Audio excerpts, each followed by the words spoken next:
well, actually, this is hosted in part by Northwest Academy. I'm David Bliss, and I work at the Academy, which is kind of kitty corner from here. The doctor spent this afternoon speaking to us and the students for our lunch hour event. And then he had some free time to kind of roll around Portland. His first time here in Oregon, Portland, Oregon. And I'll just make this quick, because what he has to say is just fabulous. So I'll let him take most of the evening, of course. But after it's over tonight, there'll be a quick question and answer. And then we'll have a little cake out back here, and then we'll call it a night. So thanks so much for coming. And without further ado, all the way from Bosnia, and all the way from the great state of Texas, Dr. Sam Osmanagi. Thank you, David. Thank you for coming here tonight. I'm taking you to the magic of archaeology. Almost everything they teach us about the ancient history is wrong. The origin of man, civilizations, and pyramids. For pyramids, Egyptologists have been claiming for 200 years, and they were built by the pharaohs as tombs. They are saying that the pyramids are only built in Egypt and Mexico, and those things are wrong. You will see that pyramids are built all over the planet, and the biggest Egyptian pyramids, there are no tombs, no mummies. For example, the Giza pyramids, the great pyramid of Egypt, or Cheops pyramid, the pyramid that was assigned to his son, Khephren, and his grandson by Sarah. Well, from the outside, you cannot really see who built it. If you're building such a huge structure, you would make sure that in the future, people know exactly who built it. That's not the case here. You get inside the pyramid, you can see those megalithic passageways. But the chambers are empty. No royal furniture, no mummies, no hieroglyphic symbols, no writings, no paintings, no tools, no organic material belonging to the 4th dynasty of pharaohs. Not a single proof who, when, how, and why. Let's look at the Great Pyramid of Egypt. Square base, the length of the base, 231 meters. Two sides, 462. Divided by height of 147, the result is 3.14. Number pi. Well, Pharaoh Cheops lived 4,550 years ago, but officially the number pi will be known to humanity only 2,000 years later with the ancient Greek mathematicians. In a similar fashion, we can get another important number, 1.618, the Golden Cut. Also, in this pyramid, the distance between our planet and the sun is incorporated. Between our planet and the moon, the ancient Egyptians simply did not have this knowledge. These pyramids are built much earlier than 4,500. Over 12,000 years ago. How do we know that? The Giza Plateau, a lot of seashells. Now, Giza is 300 miles to the south from the Mediterranean Sea. When was the last time the sea flooded the region? 12,500 years ago, at the end of the last ice age. When the Ottomans went inside the pyramid over 1,000 years ago, they found salt and shells, meaning the pyramids were there already during the last flood. So now we need to change the history of Egypt. On prehistorical Egyptian bases, we can see animals, birds, and pyramids. These bases are 2,000 years older than the pharaoh of the 4th dynasty, 1,000 years older than the first pharaohs. Those pyramids officially aren't supposed to be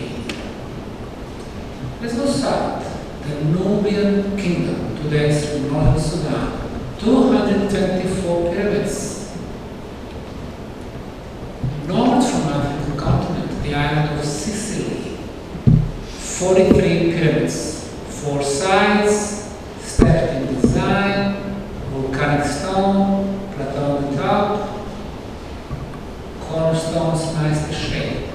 We don't know who or when built those. To the other side of Africa, the west side, the Canary Islands, the biggest is Tenerife. Tens of pyramids like this. Again, 4 sides, volcanic stones, cornerstones nicely shaped. When you climb the western side, during the most important day for the ancients, the summer solstice, June 21st, the sun rises exactly here, in the center of this platform, meaning this side has perfect orientation to the east. So it's carefully designed and executed. When I spoke to the professors at the La Laguna University in Tenerife, I asked them if they visited the pyramids. They said, well, we were in Guimar, but according to our scientific community, these are not pyramids, but pile of rocks made by local farmers. I told them they're not pile of rocks.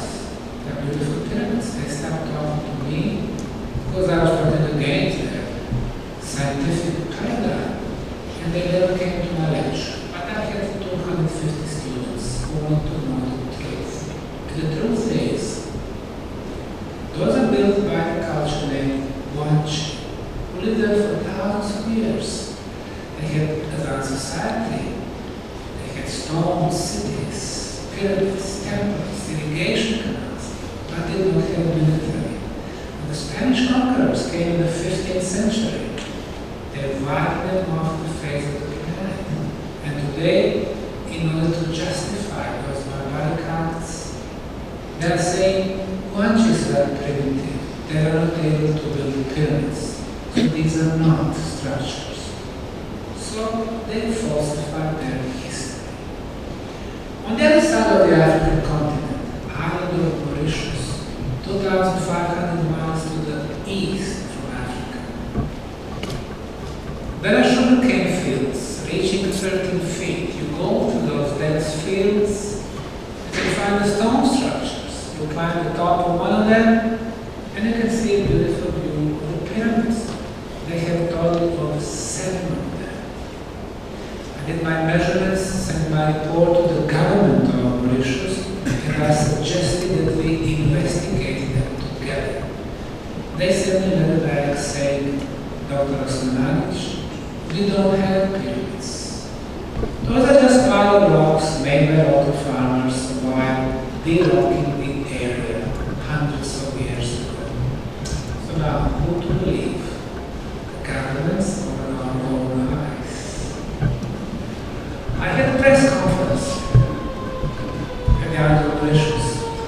The next day, after my press conference, the article in the leading newspaper, the Express, was saying the smart Bosnian wants to reinvent our history. He claims that we have pyramids and we know very well that we don't have them. What's their problem? You go to all these websites, Wikipedia, encyclopedias. According to them, until the 16th century, there are no people on this island. It was not inhabited.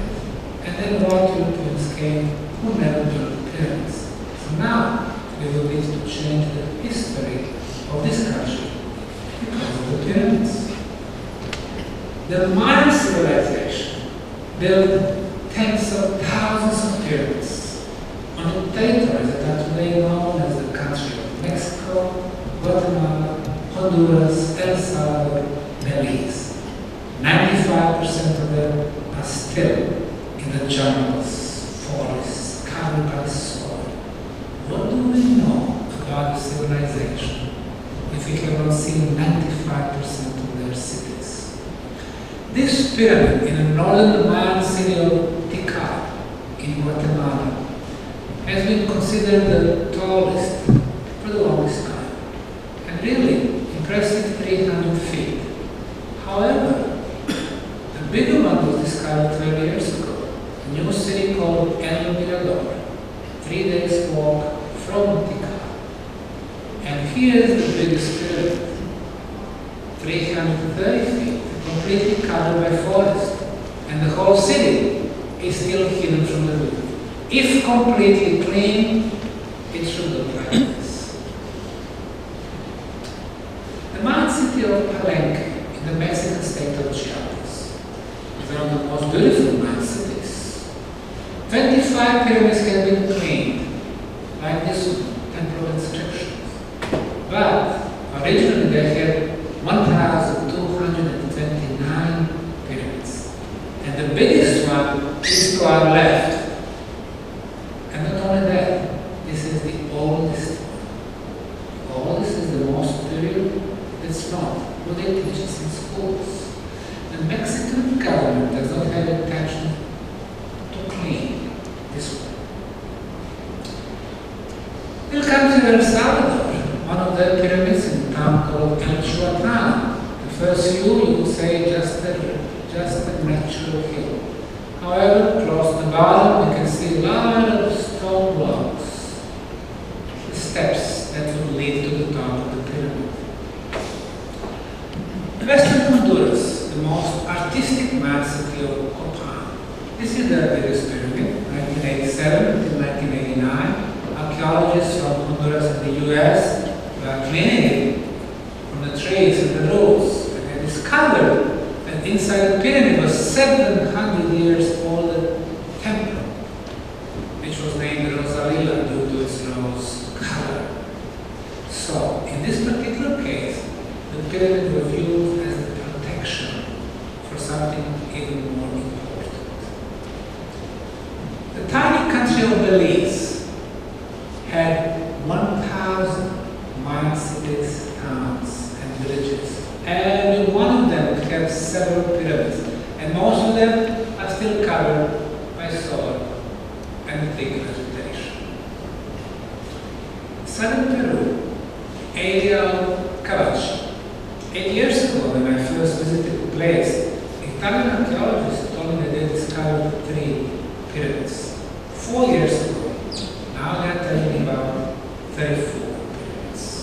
Built in the northern part of the country, the area of Tucumán, 200 pyramids. If you clean a little bit at the bottom, remove the desert sand, you can find the walls made from the adobe bricks. Now here we can see those vertical lines, erosion. The pyramid has been exposed to prolonged rains and storms. Officially, Peruvian history of advanced societies is only 3,000 years old. According to the experts in climate, this area has been having the same climate for 7,000 years, which is dry, sunny, no rain. So, when did we have those storms? 8,000, 12,000, 15,000 years ago, and when those structures were built. So now we need to change the history of Peru. Northeastern part of the country, near the town of Trujillo, Huaca del Sol, the Pyramid of the Sun, the largest pyramid structure in South America. The base equals 6 football fields. 150 million bricks are used here, and this is only 1/3 of the original size. Northern Mexico, town of Tula. According to mainstream historians, this was a capital for the culture called Toltecs from the 8th to the 12th century. On the top of one of the 3 reconstructed pyramids built from volcanic stones, there are 8 stone columns. Toltecs call them Atlanteans, and they claim for themselves that they came from the east, from the Red Land. The east from Mexico is the middle of the Atlantic Ocean. Red land is volcanic soil. And sure, until 12,500 years ago, according to the geological research, there was a huge island or the small continent in the center of the Atlantic Ocean. Every column represents the face of different races, black and white and yellow and red and brown, from different continents. How did Toltecs know about different races from 6 continents in the 8th century, when they teach us in schools that the communication between continents started only in the 16th century, when white Europeans started sailing from Europe to the West? Well, they teach us wrong. The communication was there not thousands, but tens of thousands of years ago. The Kukulkan Pyramid, town of Chichen Itza, Mexico, beautiful Mayan pyramid, 91 steps, 4 sides times 91 steps, 364. When we add platform on the top, 365, which equals to number of days in our solar calendar. A lot of astronomical knowledge has been incorporated here. Almost the same design, but this time 8,000 miles to the east, southeastern Cambodia, Koh Pyramid, volcanic stone. We do not know the builders or the purpose. Let's remain in Cambodia. Pyramid Temple. Let's go back to Guatemala, Mesoamerica, Pyramid Temple. They call it Black Jaguar in Tikal. Well, the same design. They are telling us there was no communication between Asia and Mesoamerica thousands of years ago, and here we can see the same construction company.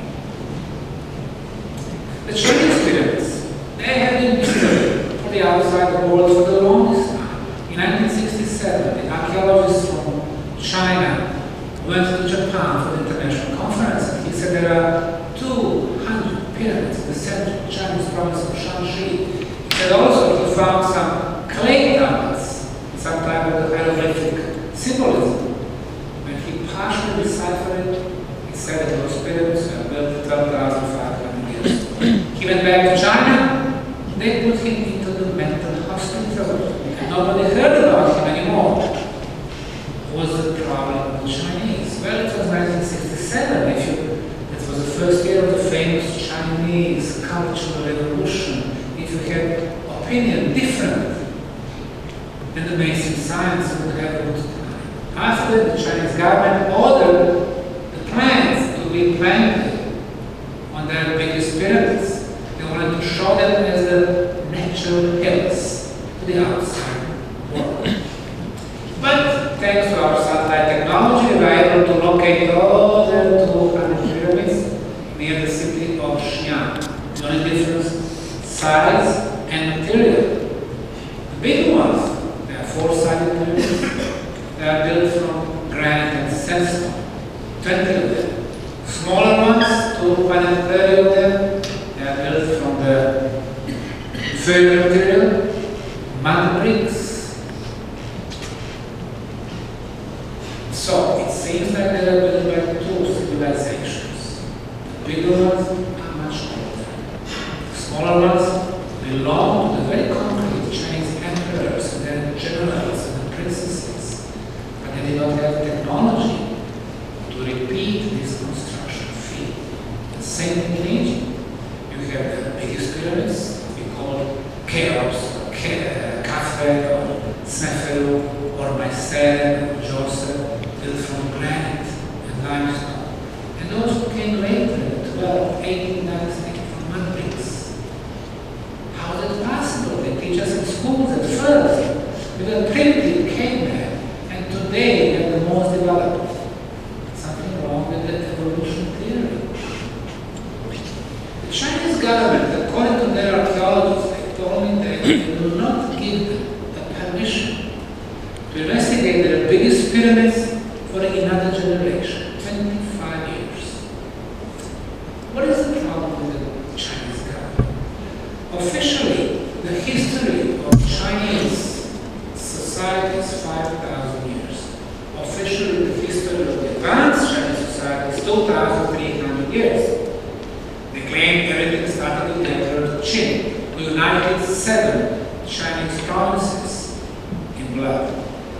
following the same curves, who built the Great Chinese Wall.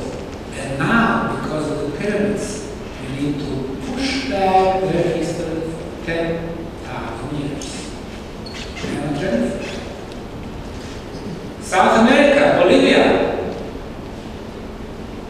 13,000 feet above the sea level, next to the lake Titicaca, the pyramid complex Acapena, step pyramids, today completely covered by soil grass. But we can see those big blocks laying around. Now, those blocks are made from granite. Granite is the hardest material in nature. On a Mohs scale, from 1 to 10, it's 6.5. According to archaeologists, until 2,000 years ago, the only tools they had in this area were the copper tools. Now, copper is much softer. On the same scale, 1 to 10, number 3. Inferior material cannot shape superior material. Today, we would use diamond tools to shape the granite. Some of those blocks have laser straight surfaces that we use as instruments. And some of them are obviously machined. During Bolivian mathematician and archaeologist Dr. Bosanskim spent 50 years of his life investigating the pyramids in Bolivia. His conclusion, their age was 15,000 years. Well, who had diamond tools, lasers and machines 15,000 years ago? So now we need to change the history of Bolivia.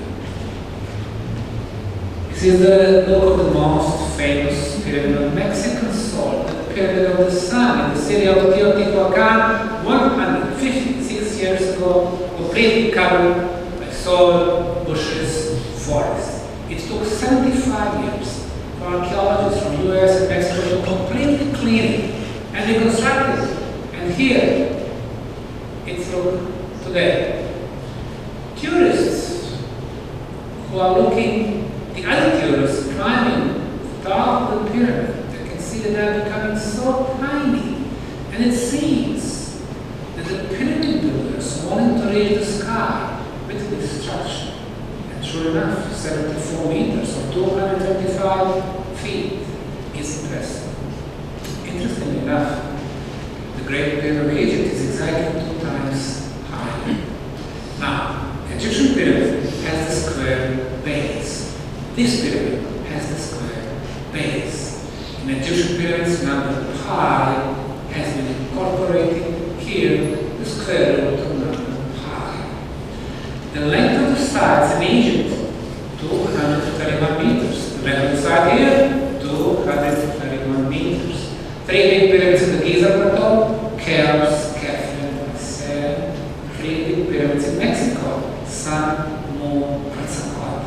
And the layout is exactly the same. They're telling us there was no communication between Egypt, Africa, and Mesoamerica thousands of years back. And here you can see the signature of the same architect.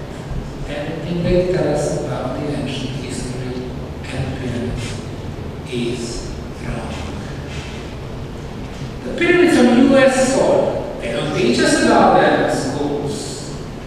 We have at least 200 of them in southwestern corner of the state of Illinois, just across St. Louis.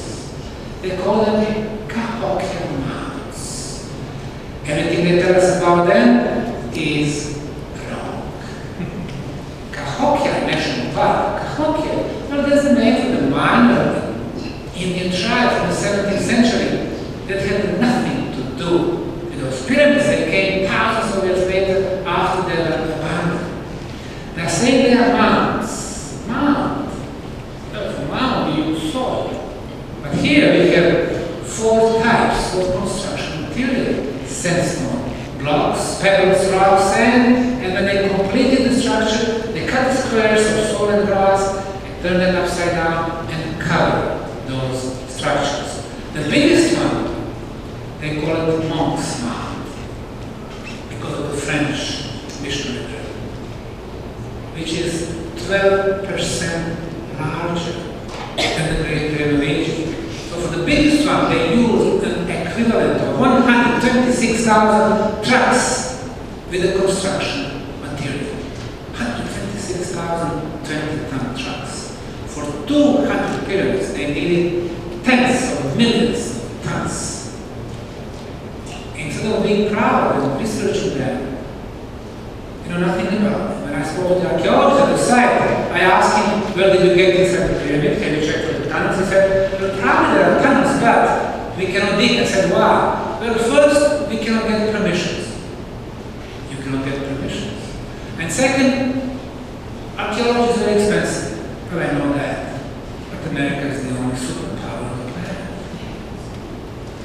However, $14 million were found to build a museum at the site in which you have only Indians, half naked, shown as the pyramid builders. The world of the past was the world of the pyramids, and theoretically teaches about Israel. Pyramids on Italian soil, they don't tell us about that. We have at least 5 pyramidal complexes, the biggest one being the Monte Vecchio pyramids. 3 large pyramids covered by soil and vegetation. And their layout exactly the same like the layout of Giza or the Teotihuacan pyramids. 1979 to 1982, a business owner, construction company, 30 miles north from Chicago, started building a new residence in the shape of the pyramid. He made a replica, 1/9 of the size of the Great Pyramid of Egypt. When he finished it, he had 4 sides, perfect orientation to the cardinal points, east, west, north, south. It was 6-story buildings. He covered it with 6,000 golden plate. And there's a reason why this pyramid is called Gold Pyramid House. Now, he was building the pyramid on clay. His property was on clay. As you know, clay is waterproof. Just before he was to complete the pyramid, the water started coming up. So when he did complete it, he got a huge artificial lake around his residence. And he realized the pyramid has the power. It works as the hydraulic pump, among other things.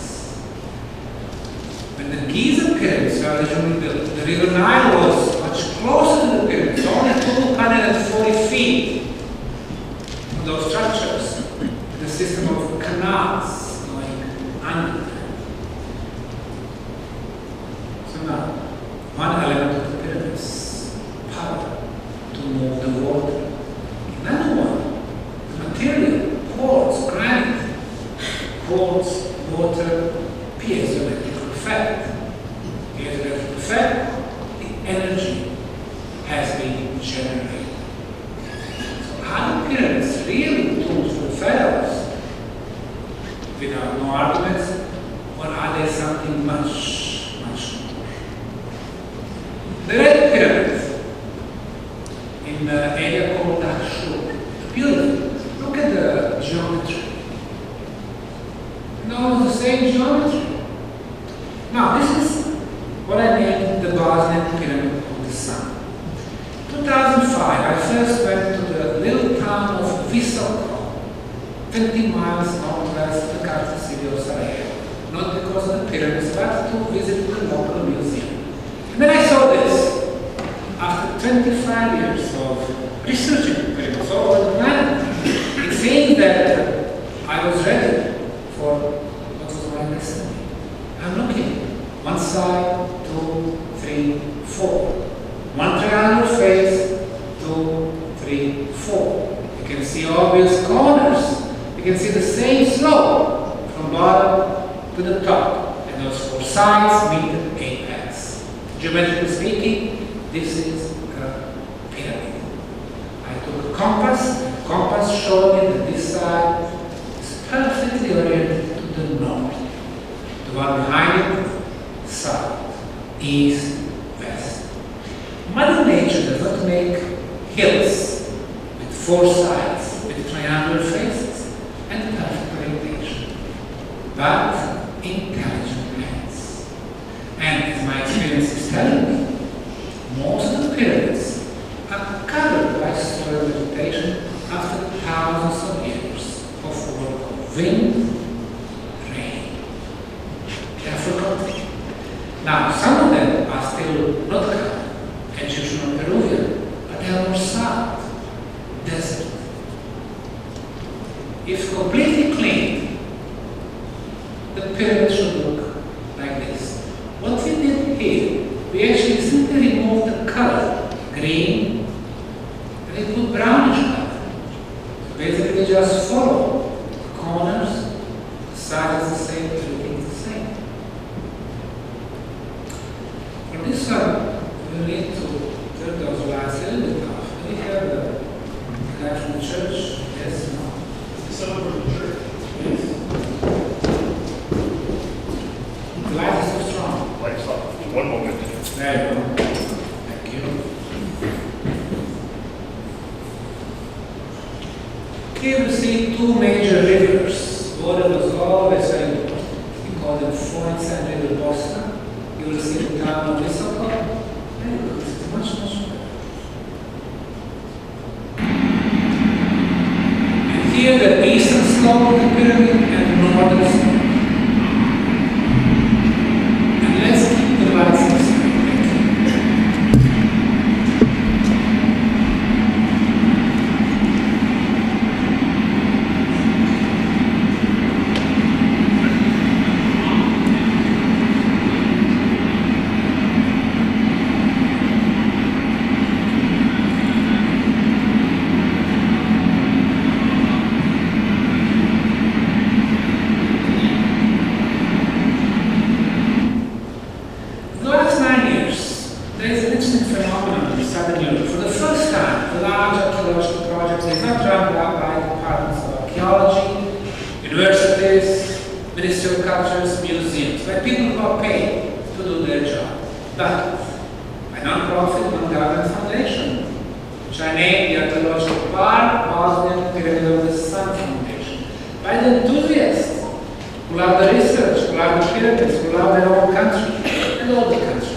Again, shape of the pyramid, but much better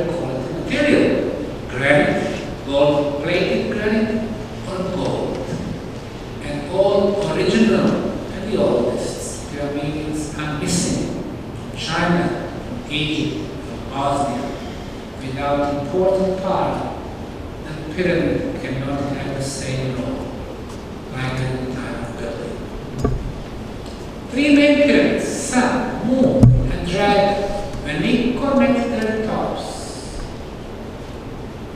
they form equilateral triangle, 1.3 miles, 360 degrees are inner angles.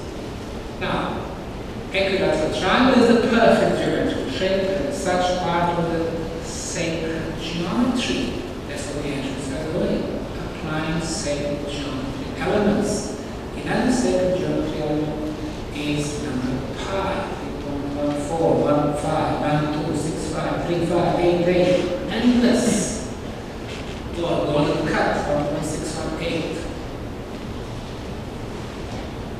The British scientist Dr. Hale developed a special camera which we named PIP camera, with which he is able to see what he called bioenergy fields, which are not visible by naked human eye. This here is a natural hill in Bosnia, pointy hill. And above this pointy hill we can see those bioenergy fields, the green one, the red one, the blue one, the rose one, and they are all horizontal. They are still, they don't move. And then he was filming the Bosnian Pyramid of the Sun. And those bioenergy fields, they are all vertical. And let's see why. Let's look at the middle of the pyramid, close to the top. The red color, the energy is getting accumulated. You will see more and more energy. And the moment everything is filled with energy, like right now, this energy is getting released through the top.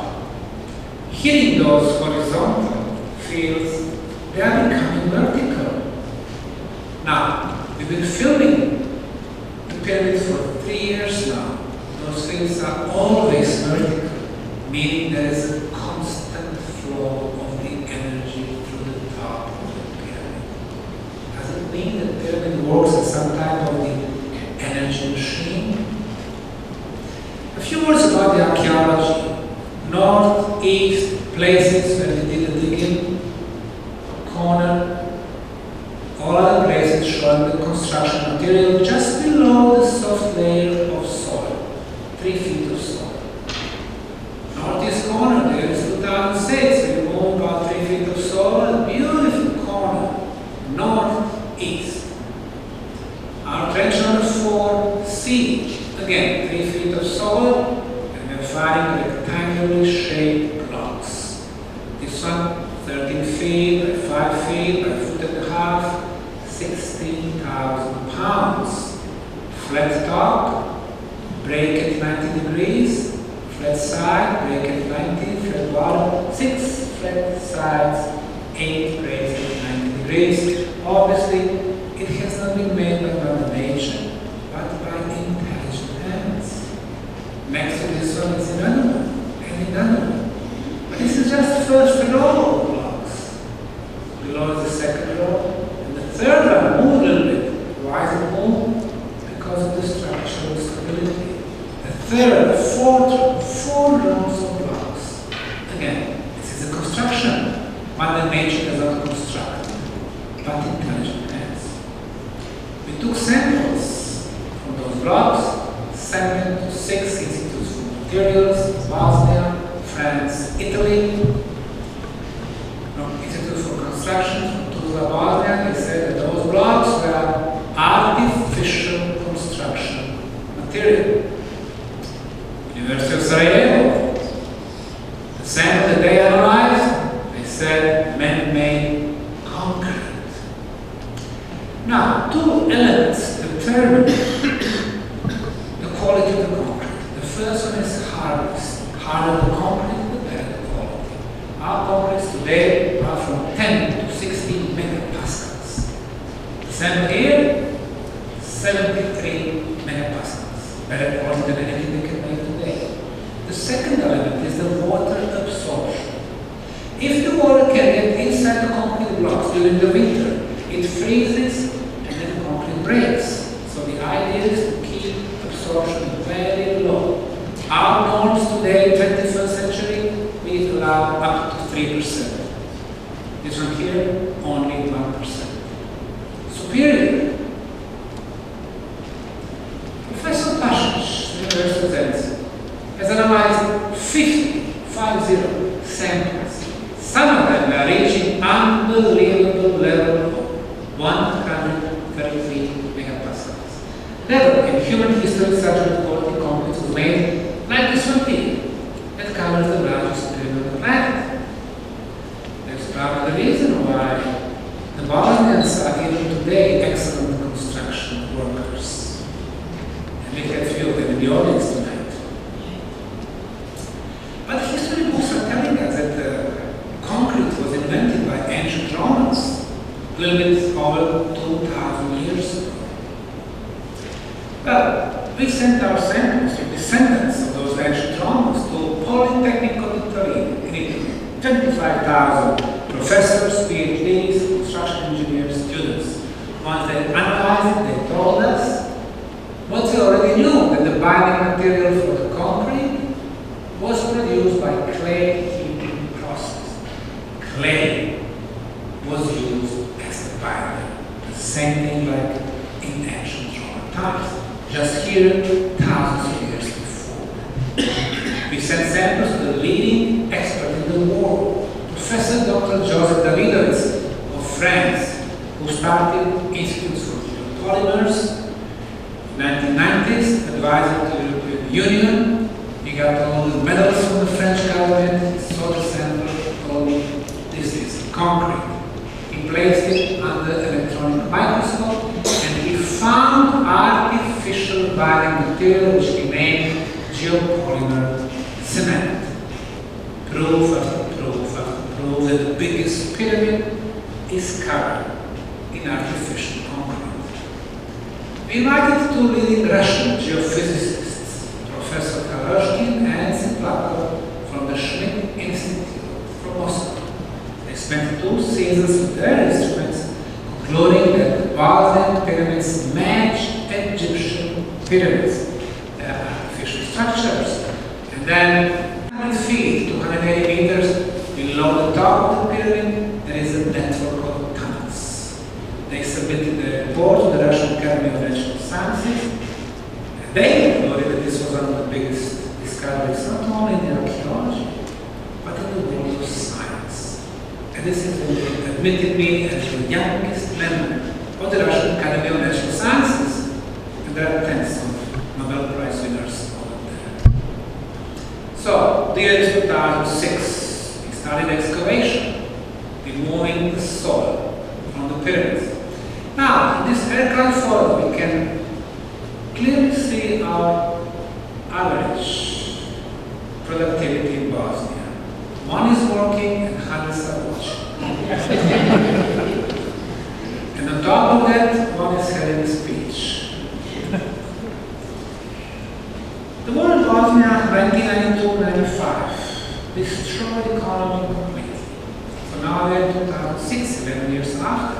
One would say, hey, this is an excellent chance for the science, for the tourism, for the economy. We should all support it. It should happen in normal countries. But in our case, archaeologists from the University of Sarajevo, curators of the National Museum, attacked us.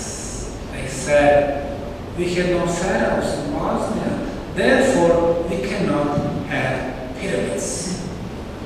And they never came to the site to see what we were doing. Not a very scientific approach. Well, despite their opinions, I said we are going to start digging in April of 2006. In March of 2006, they signed a petition, 23 of them, leading Bosnian archaeologists, geologists, anthropologists, historians, asking the government not to allow us to dig. Well, if the pyramid is covered by soil, how are you going to find out what is below the soil if you don't dig? We had nothing to be afraid of. What was that? We started digging mid of April. A few days later, the Bosnian Prime Minister came and he saw those beautiful rectangular blocks. He said, this is man-made concrete. He saw thousands of tourists. He said, this is good for the tourism and economy. Mr. Osmanagi, keep digging and don't worry about the jealous scientists. So he kept digging. However, they got upset. They wrote a letter to Dr. Anthony Harding, the president of European Archaeological Association. They asked his help to start the project. So Dr. Harding started writing articles in the US and the UK. He was saying it was nonsense, pyramids in Europe. But it did not bother. Then he organized a second petition, signed by his friends from the US, UK, France, and from Germany. They were saying it's impossible to have pyramids in Bosnia. We don't know what we are doing. We don't have experts. We are destroying existing archaeological sites. And all of that without a single scientific argument. They thought once we see their titles and positions, we don't get scared. And they got it wrong. The second petition was also rejected by the Bosnian government. So now they got upset. They started writing letters to national associations in Europe, in France, in Germany, in Italy, in Slovenia, in Croatia, asking them to boycott the project.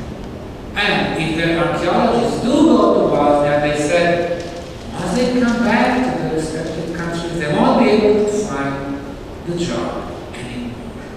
So, there is 2006.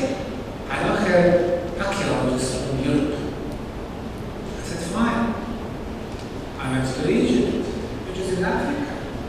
And asked their help. They sent in 3 experts. The first one to come, Dr. Ali Barkat, a man with 40 years of experience in geology and archaeology. He wrote a book about the Egyptian pyramids. He was a National Geographer. He spent 42 days in Bosnia, making more discoveries himself. He wrote a scientific report, which he read at the press conference on June 23rd, 2006 in Sarajevo. The last sentence in his report, the Bosnian Pyramid of the Sun is a man-made pyramid. A big boost for us, slap in the face for them. The same day, June 23rd, in the National Museum, she's writing a letter to his boss, the fellow, Dr. Zahi Havas, the most powerful Egyptologist in the world, the guy who was the head of the Supreme Council of Antiquities, the guy who was in charge of the pyramids and all other temples in Egypt. You could not visit entire pyramids without his permission. You could not film the documentary without him being the main actor. You couldn't do anything without bribing him.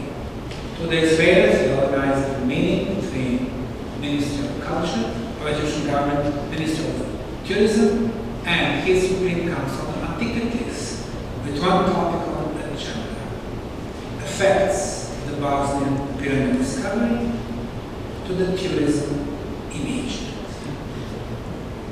The year is 2006, 2 years before the session. Everybody's spending money. Everybody's traveling. In Egypt, 8.5 million tourists visit pyramids, leading $15.5 billion to the Egyptian economy. Now imagine 20% of tourists, and most of them are coming from Europe, United Kingdom, France, Poland, and Russia. Instead to Africa, they come to Bosnia, which happens to be in southern Europe. 20% of $15.5 billion, more than $3 billion. So, discovery of Bosnian pyramids is not a local issue. It's a global, scientific, economic, political issue. After the meeting in Cairo, Dr. Havas is coming in front of hundreds of TV reporters with the words, "There are no pyramids in Bosnia." Those so-called concrete blocks are actually just natural blocks. Dr. Barakat is no expert in and Osmanagi is hallucinating. So, Dr. Barakat is going back to Cairo, to the Ministry of Geology that he used to work, and he got fired because he dared to speak his sincere scientific mind without asking his superiors for permission. And what did we do? We kept hallucinating and opened the project for the volunteers from all over the world. They came hundreds from so many countries, helping us, removing the layers of soil from those big concrete blocks, some of them reaching 40 tons, 90,000 pounds. They came at their own expense. But we have given the opportunity to non-professionals to work under our expertise and to be an active part of the biggest discovery in archaeology. 30 years from now, they will be able to say, yes, I was there at the beginning. I made some discoveries also. Never such enthusiasm in the world of archaeology.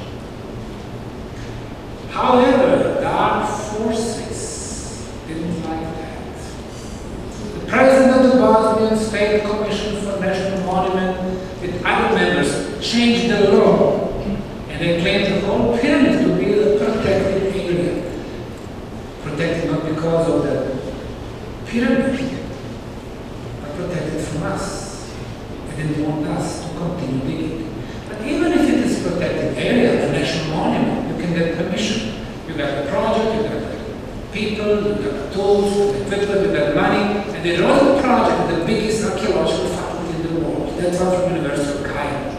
A lot of countries would be proud to have leading Egyptologists and archaeologists from Egypt come and dig. A lot of northern countries. In our case, from the Federal Institute for National Monuments, they rejected our project 3 times without the written explanation. And her boss, the Minister for Culture, in 2 terms, 8 years, was saying publicly, while I'm minister, they will never get permission or the money. We kept working, despite everything. And then 8 of them, ministers, media reports, they were attacking us.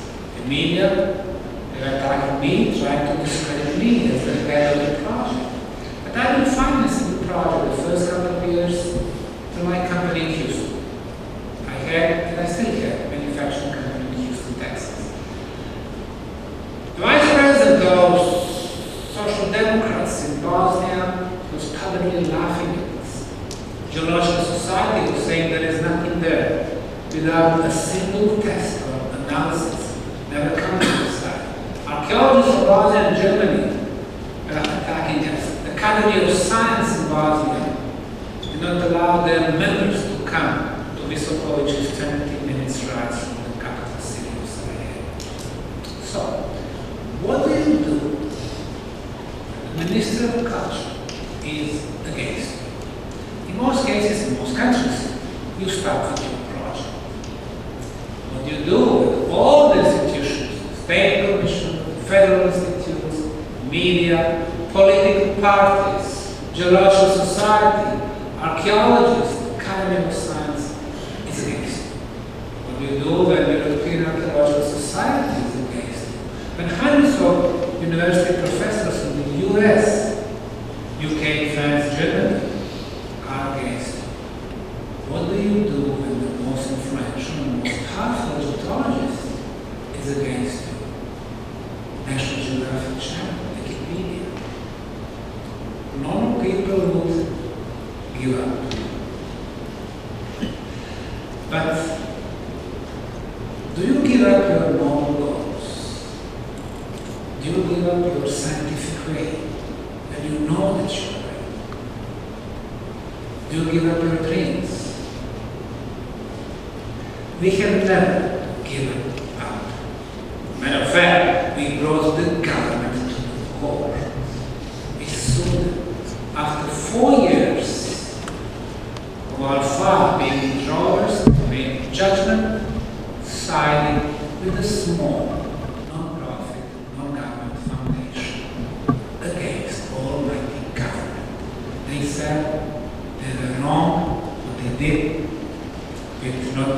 engineer's permission was illegal. So we went back to the Sun Pyramid with hundreds more volunteers removing the layers of soil about those blocks. Our trench number 4A, concrete blocks, 80,000 pounds. Number 4C, a lot of rectangular shaped concrete blocks. Number 5A, rows of concrete. Number 5B, 44 degrees all the way to the top. Number 10, 12, concrete everywhere. And then we started working on the moon pyramid. It's different in design and the material. Below the layers of soil, we have sandstone plates, nicely shaped. Moon. And then we start here. The first row, the second row, the third row. 3 rows of sandstone blocks. When we started excavation here, again, geologists from all over the world attacked us. Little Sarajevo, Zagreb, Paris, London, Boston, New Orleans. They were saying, there is nothing there, it's all natural. You know, when you do work in the remote Bosnian hills, and everybody and his brother is attacking you, you're probably doing something right. Well, they were trying this is nature. Really, is Mother Nature capable of shaping the blocks like this on all 6 sides, transporting them for a couple of miles from quarries, and then laying them out so perfectly, and then connecting them with the binding material, which is artificial, even making steps. Or is it work on intelligent hands? You make your own conclusions. The moon pyramid, this point up, 620 feet. The Great Pyramid of Egypt is still at 450. Wherever we dig, from bottom to the top, we are finding pavements, rectangular structures, vertical walls, terraces, steps, shaped blocks and plates, more walls. In other words, below 3 feet of soil, a huge stone structure in the shape of a pyramid, triangular faces perfectly oriented east, west, north, south. The second largest on the planet. The top of the pyramid, we remove 3 feet of soil, we find the first terrace, second one, the third one. We cut the hole to see how the profile looks like. Look, the first row of blocks, 4 inches of clay. Clay was a binder. The second row of blocks, 4 inches of clay. The third row of blocks, 4 inches of clay. The ancient builders were wise. They knew the properties of natural construction material. For the clay, they knew it was a binder, but also waterproof, thermal insulation, soundproof, and finally it gives flexibility to the structures. In the case of the earthquake, the structure does not collapse, it breathes and goes back to the original position. The bottom of the moon pyramid, the first terrace, clay as a construction material. The second one, here we have medium-sized plates, big plates. And the third one, small size, large, medium, small, large, medium, small. Not only that, we have also a Fibonacci formula applied here, a sacred geometry. Whenever you have sacred geometry, you have the movement of the energy. And they will come to that. But geologists, they see clay and say, oh, this is a natural sedimentation. They don't realize that all Chinese pyramids are built actually from clay. When they clean out the pyramids from soil and forest, 90% was clay. Even underground tunnels, 80% was clay, with some of the sandstone and bricks. How old are Bosnian pyramids? Well, they are covered by soil. If you can figure out the age of the soil, we can get the minimum age of the structure. The science that investigates the age of soil is called pedology. Bosnian Institute for Pedology analyzed the soil result between 12 and 15,000 years, meaning the structure is much older. Our Italian young archaeologists volunteers was cleaning the pyramids from the soil, moving to the right and below the soil. But on the top of the concrete, he discovered this brownish material, organic material, a fossilized leaf, which came here when the structure was already there. The structure was there, the leaf was growing, making the leaf. The leaf got covered by dust, soil, and remained there. This leaf will give us the middle age of the structure. We did the radiocarbon dating in Kiev. The age of the leaf, 24,800 years, plus minus 200 years. So we go back for 25,000 years, and this is still a minimum age of the structure. So how old is the structure? Well, if you could find something under that first layer of concrete, then we could get the age of the structure. Well, in 2013, our archaeological manager, from New Zealand, with his band of volunteers, found below the first layer of rocks and above the second one, like in sandwich, more organic materials, more fossilized leaves. They came there during the construction phase. So let's get the age of the leaves, and we're going to get the age of the structure. We did radiocarbon dating. The age is 29,200 years plus minus 400 years. This is called radiocarbon dating. The calendar date is about 15% more, and it takes us back 34,000 years. Everything we touch in this project changes the history of humanity forever. The first pyramids in Europe, the biggest on the planet. The most precise orientation to the north on the planet, the best quality concrete on the planet, and now the oldest pyramids on the planet. So what do we do now? We change all our history books, PhDs are not good anymore, professorship faded, from Little Sarajevo to America. Or we try to stop, or at least to boycott and discredit this foundation and this little guy. The change is just too big. It's not enough to add one paragraph at the beginning, oh, there are some pyramids in Bosnia. No. When you change the beginning, everything that follows has to be changed. Now, if you ask archaeologists, historians, well, what was happening 10,000 or 3,000 years ago, they'll all tell you the same thing. Nothing. The age of primitive cavemen. It seems that they don't read news about sensational discoveries in the last 2 decades on the bottom of the Pacific floor between the Japanese island of Yonaguni, Taiwan, and the mainland China. In this triangle, 13 underwater cities have been discovered. Megalithic blocks, step design, temples on the top.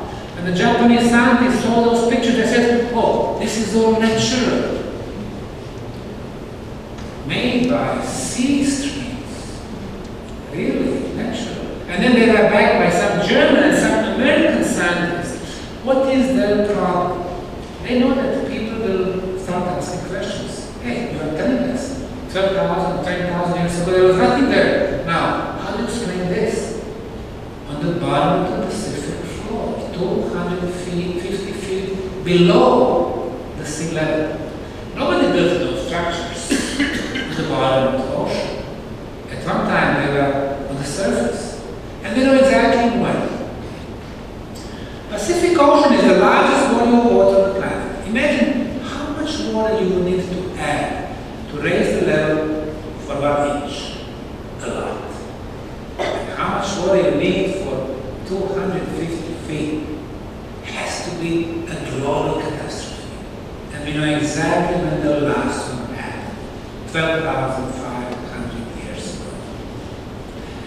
Most of Europe, everything north from Austria, was under ice. No Germany, no France, no Poland, no Scandinavia.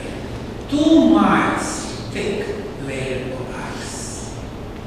Now, huge quantities of ice melted in Europe, in Asia, in North America.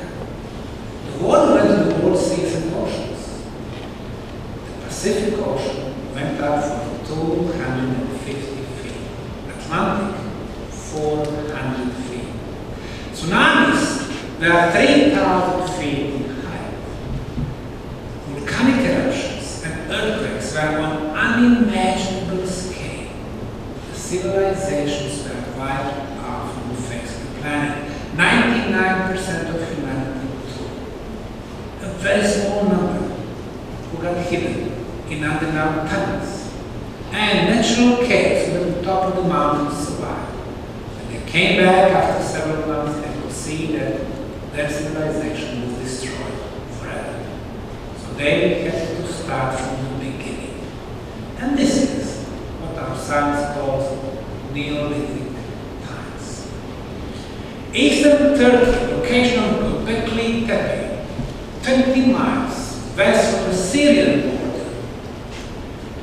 German archaeologist Dr. in the last 19 years have been working and discovering those megalithic blocks in the shape of letter T, some of them reaching 60,000 pounds, 25 tons. Obviously, the primitive caveman did not shape those. When Klaus Schmidt came there, he found them all covered by the combination of sand, pebbles, ground animal bones, and ground human bones. Those human bones were 11,600 years plus. When I talked to him last September, he told me probably they're talking about 15,000 years, if not more. Unfortunately, he passed away 2 months ago.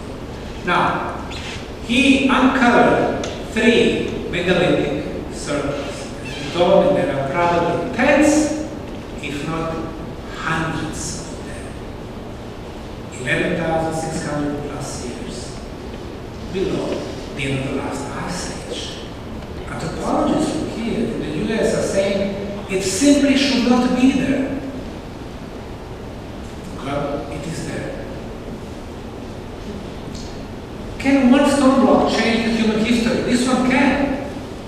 Eastern Lebanon, Baalbek, 1,250 tons. Our technology until 15 years ago had limits of 350 tons. 4 times light. This is 4 times heavy. And this is something that you can touch. They're telling us there was no advanced civilization in the distant north. And here we can see their traces. So, when it comes to the pyramids, obviously they were not built by the pharaohs to be used as tombs.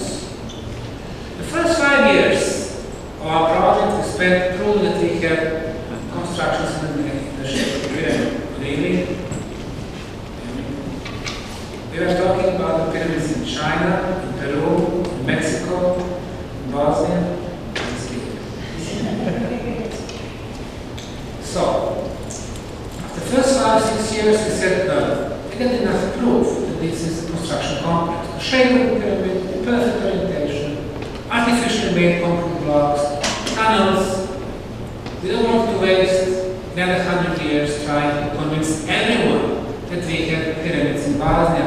That would be just a waste of time. We said, let's figure out what was the purpose of pyramids. But archaeologists, Egyptologists cannot help us. Nobody teaches them about the true purpose of pyramids.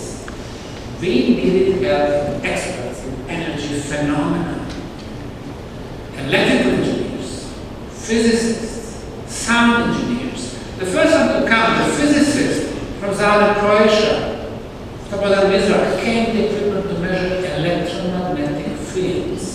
Even to the nearby hills, no anomalies. We were going around the Sun Pyramid, no anomalies. But when we came to the top, in a radius of 13 feet, he detected and measured electromagnetic field of 28 kilohertz frequency. He got out of this radius, no measurements. He went back in, the measurements was there. So it meant that this electromagnetism doesn't go left or right, but it goes up as some type of the electromagnetic beam.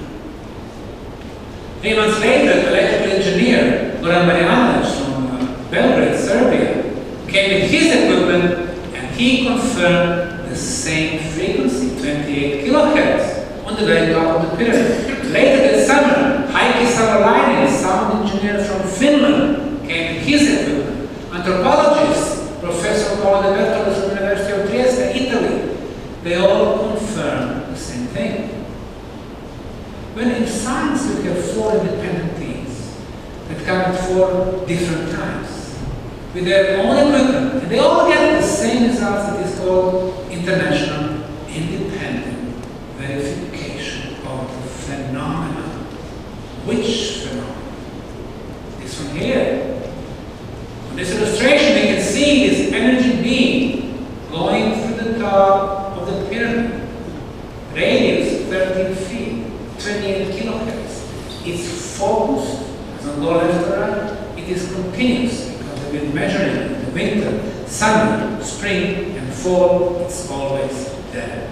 Mother Nature does not make beams like this one here. You have to have a machine.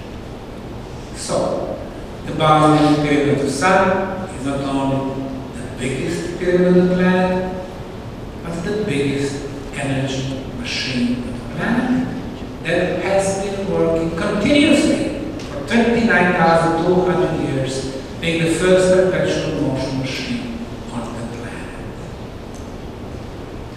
And then we measure the strength of the signal. Surface at the top of the pyramids, 9 feet higher, another 9 feet higher. Every time I lift this cylinder, the signal was getting stronger and stronger and stronger. Now, the physicists could not believe. They said, well, there is something wrong there. Our technology is based on the fact that closer to the energy source, the energy is stronger. You move away, it gets weaker and weaker and weaker. And let's make that Hertzian phenomenon. But since everything is upside down in Bosnia, our pyramids work differently. You move away, the signal is getting stronger and stronger and stronger. So let's make this non-Hertzian phenomenon. In 21st century, we do not have technology based on non-Hertzian base. But the guy who was born only 150 miles to the west from the pyramids was experimenting in his lab in Colorado Springs in 1899 and 1900 with this type of technology. And his name was Nikola Tesla. He invented a transformer with which he was able to send energy wirelessly from one end of his lab to another 55 feet away. And he was able to light up a light bulb, even if it was burned. And just before they burned down his lab, because he was becoming a threat to the mainstream science, he did the last experiment. He sent an energy beam to the ionosphere around our planet. It's being reflected, coming back much stronger, non-Hertzian phenomenon, and then he lit up 10,000 homes in Colorado Springs. So, for the first time, one scientist from our civilization cycle has proven that clean energy was possible, that wireless transportation of the energy was possible, that the non-Hertzian phenomenon was possible, and finally, that free energy was possible. Had American corporations accepted this invention? Of course not.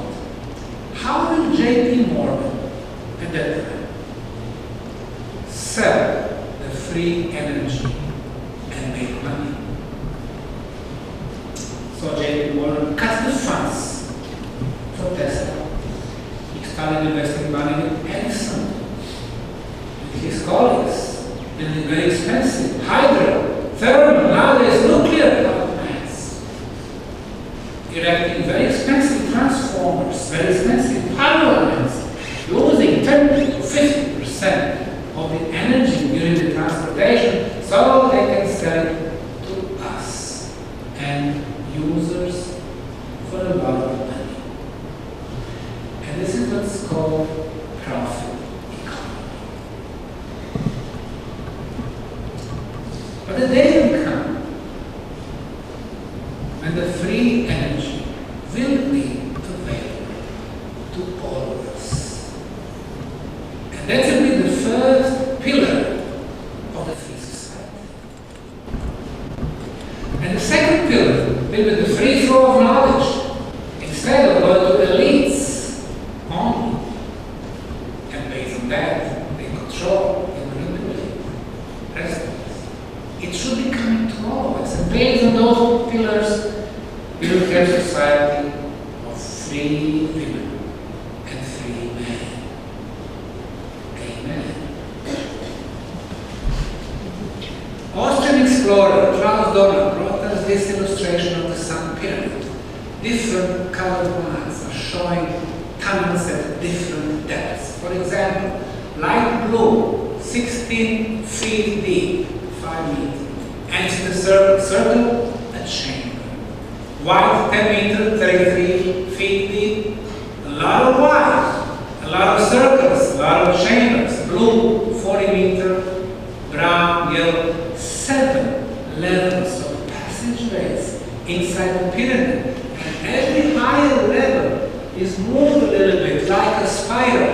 And when you have a spiral within the pyramid, you have a base or Tesla's non-Hertzian base. And this is how the pyramids work. In theory, when you make a replica of the Great Pyramid of Egypt, a small one, 4 sides, triangular faces, perfect orientation, and you put Tesla's hole, then you can film with the special equipment those non-Hertzian strong waves coming out of it. Or in practice, when the tourist from El Salvador was filming his family in 2009, the bag he filmed also an energy beam, or the pyramid of the sun in the Teotihuacan, the energy beam going to the top of the pyramid. In his mature age, Tesla did another project, Golden Cliff Tower in the state of New York. After only one experiment, because they cut funding immediately after, he concluded that he had found means that would make possible for people to transmit the energy in huge quantities, thousands of horsepower, from one planet to another, regardless of their distance. And I quote, "I think that nothing can be more important than interplanetary communication, and it will certainly come someday."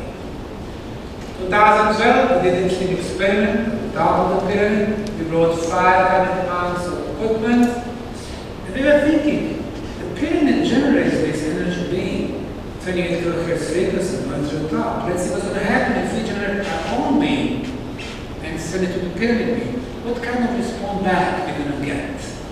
The physicists calculated that we should be getting a beam with a strength of 0.9 millivolts. After 54 hours, 2 days and 2 nights, the pyramid was responding differently, 4 times stronger. So, if she, the pyramid, decides how to respond, that's the first sign of intelligence. This is not only the machine, maybe the intelligent machine. Now, we are looking for the source of this energy. It's electromagnetism. Well, the pyramid does not make the energy from nothing. We send our own information to 3 labs: Zagreb, Croatia, Belgrade, Serbia, Vienna, Austria, and asked them to locate the source of energy. They all told us the same thing. The source of the energy is 1.3 miles below the pyramid, in the form of the iron plate or iron ore. Why iron? Because iron generates its own electromagnetism.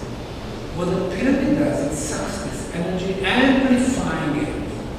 How do we know that it amplifies the energy? Our 2 Russian colleagues are checking the strength, close to the bottom and close to the top top of the pyramid, concluding at the top, energy was 50 times stronger.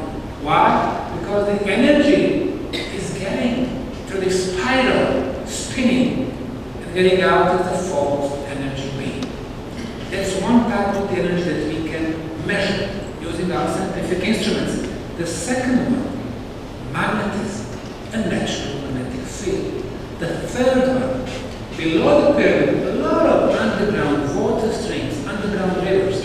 When you have two parallel underground rivers in between, electricity is generated. And number 4, water moves, releasing negative ions. Those 4 types of energy we can measure using our scientific instruments.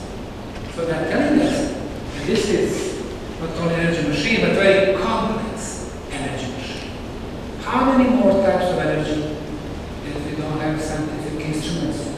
How to measure, for example, organ energy, or life, or chi, or prana, as they call it, life energy. We don't have instruments, but we do know the pyramids generate those types of energies. So it's very possible that at one time in the distant past, before the end of the last ice age, when the planet was much stronger energies, the pyramid actually functioned like this.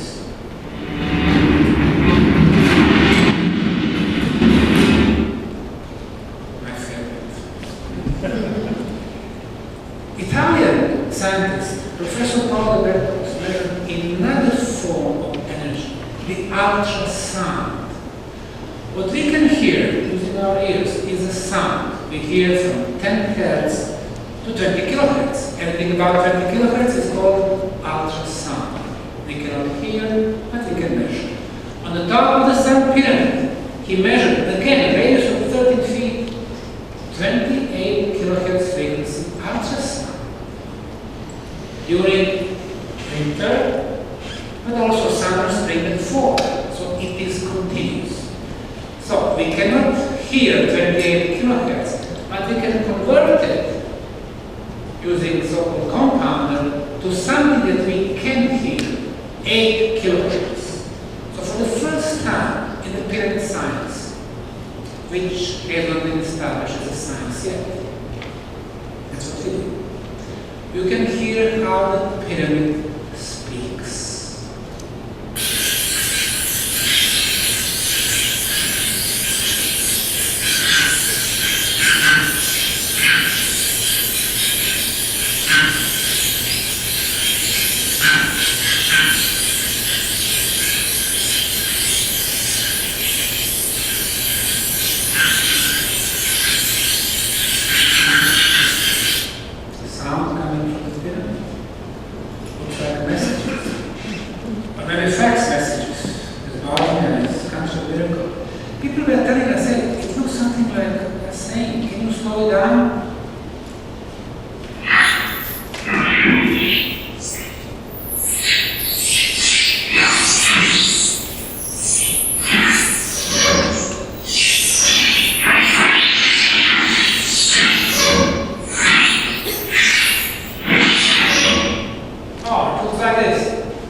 So So it meant this is the best frequency for the levitation.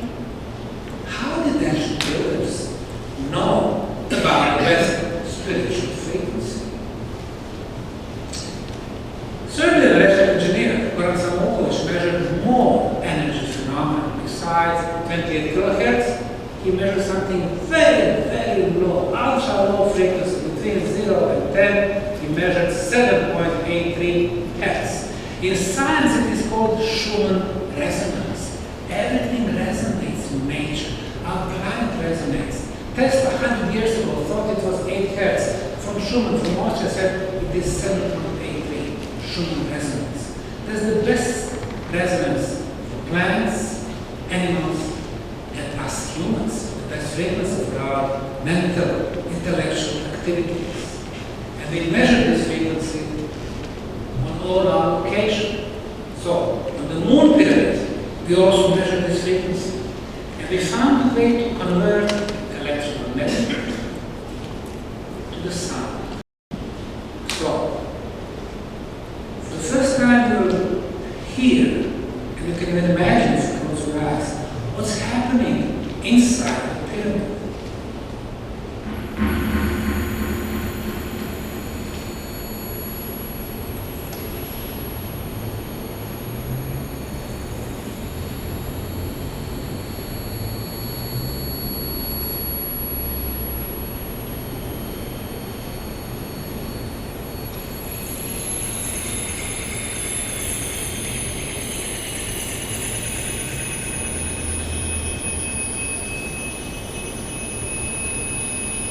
Sometimes it's like the whole orchestra. Until 1990, our planet was resonating at 7.83 hertz. But then, started developing all our technology, the cell phones, the computers, the laptops. A lot of bad electromagnetism is going to the ionosphere, affecting the frequency of our planet. By 94, it was already at 8.6 hertz, steadily rising every year. 2012, 14.5, last year 15.1, and this is very bad. 24 hours a day, we can feel something like compression. Because for the ionosphere, it is direct effect to our brain. Why? Well, our thought process generates waves. So our planet directly affects us. When we sleep, we produce very low frequency waves, 0.5 to 4 hertz, called delta state in our body. When we meditate, 4 to 7.5, theta state. But when we are totally relaxed, we produce 7.5 to 14 hertz. Alpha state, which is the best frequency for the creativity, for the memory, for the imagination. And the Schumann resonance is exactly in this range right here. But when we wake up, we start doing our daily course, daily activities, frequency goes up, 50, 60, 70, 80, 20. When we drive the cars, fast cars, we are under adrenaline, much higher. But we can be under adrenaline 5 minutes or 15 minutes, not 24 hours a day, 7 days a week. Some of us remember 30 years ago or 40 years ago, the life was not like today, not so much pressure coming to us, not so much stress. We were laughing. We are smiling. Today is different. So, instead the best frequency for our physical and spiritual body, with a higher than ultra low frequency, it's either the future of humanity will become very certain. If we talk about the global catastrophes, it will not be the third World War or so-called global warming. See that we are all going to become very aggressive zombies. guess what? In the Bosnian pyramids, in the tunnels, we always measure 7.8 dB. The best frequency for us. We have tourists from Brazil and Peru, from New Zealand, Australia, from Jordan and Pakistan, from India and Norway, from Germany and Austria, from US and Canada. They sit in those tunnels and say, hey, I feel like I'm at home. And they're right. Because they're the best energy field. So when it comes to purpose of Bosnian pyramids, and most probably of all original, the oldest pyramids, big energy machines, that are not built from one dead body, that are of king or pharaoh, but that are built for the living communities to last thousands of years. And talking about the future of humanity, I think it's in combination of the physical and spiritual science. The physical, material science has a problem. When our scientists come to the wall, they don't know what to do next. No creativity. Spiritual science is not a science yet, because there is no scientific methodology there. But if you could combine the two of them, you could get the best results. There's a reason I wrote one of my books called Ancient History from Behind the Veil. I spoke to 6 Akashic record readers. For those of you who don't know, Akashic records, that's a notion that in the spiritual realm, somewhere, those energy fields, there is all the knowledge. We just need to find a way to tap into that vast knowledge. Some people claim they can tap into that knowledge, and they are called Akashic record readers. You know, some people are telling us they can read our previous lives, reincarnations. I spoke to 6 of them, and I applied scientific protocols. I never told them what I was going to ask them. They didn't know for each other. I talked to them at 6 different times. They didn't know me. I had only presentations with the pictures and the name of the site. I had 30 different sites. Like Machu Picchu in Peru, Göbekli Tepe in Turkey, pyramids in Bosnia, Egypt, China. And I asked them very simple question. What they can tell me about those sites. So I asked them what they can tell me about the Bosnian Pyramid of the Sun. Reader number 1 said they were constructed more for the purpose of rejuvenation and clearing. Reader number 2, when they were originally built, they were gold-colored structures. They purposely built them as the biggest, and it had to do where they were located. Well, my explanation, they knew that that particular place is energy, very important place. Energy lines, ley lines, underground water streams, iron ore. Reader number 3. These structures were built using vibrational techniques. They pulled things out from the earth and they slid it into place. Inside the pyramid there are 14 chambers. We don't know exactly how many. And it has to do with the sacred geometry frequency. And we know that the frequencies are known, and we know that the sacred geometry elements are known. She said that there was an energy coming right straight down the middle of the pyramid. When we measured it, we thought it was going up. But most probably it does go both ways, up and down. So the pyramid probably behaves as the emitter and the receiver of the energy. Number 4, you will run into the energy. I spoke to them in the spring of 2010, 3 months before we did any energy measurements. There was no way for them to learn about it from internet. And that's why I'm saying it's important to hear this other side. Because if you're not getting scientific information, at least we are getting hints that can help us. Energy field is very powerful. It's about 6 to 10 feet in diameter. This pyramid was the most important to them because it housed their energy power source, energy machine. And number 5, the pyramid was built with the help of the higher vibration energies. So in other words, it's confirming they had the spiritual advancement, The pyramid already receives information and knowledge, and they are not completely available. There is a connection between the pyramids here and all others around the world. Inside is energy and something metal in the ground. Exactly, that's what we got from the scientific labs. But also she said there is something there that is very unusual. It receives and magnifies energy. Receives and magnifies energy. Which material? Quartz crystal. That's exactly what she said. There are more formations, feels like quartz crystal. And number 6, the pyramid builders came from places that had pyramids. They migrated here. So, my research was telling me, in China, all these pyramids, the most superior. In Egypt, the most superior. In Bosnia, in Mexico. So the knowledge has been growing. She said this energy goes up beyond the stars. That energy is feeding other solar systems. They are not just for this planet. A few words about the Bosnian underground.